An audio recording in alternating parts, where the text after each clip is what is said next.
আপনারা দেখছেন আইসিসি টি20 ওয়ার্ল্ড কাপ 2024 পয়েন্টেবিলিটি লাস্ট আপডেট করা আছে 25 জুনে।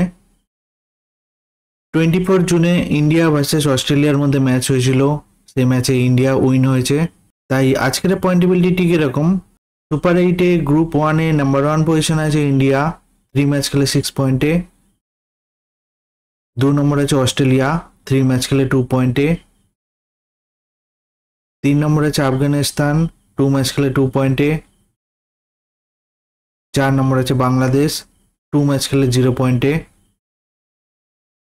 সুপার 8-এ গ্রুপ 2-তে নাম্বার 1 পজিশন আছে সাউথ আফ্রিকা, 3 ম্যাচ খেলে 6 পয়েন্টে। 2 নম্বর আছে ইংল্যান্ড, 3 ম্যাচ খেলে 4 পয়েন্টে। 3 নম্বর আছে ওয়েস্ট ইন্ডিজ, 3 ম্যাচ খেলে 2 পয়েন্টে। 4 নম্বর আছে ইউএসএ, 3 ম্যাচ খেলে 0 পয়েন্টে।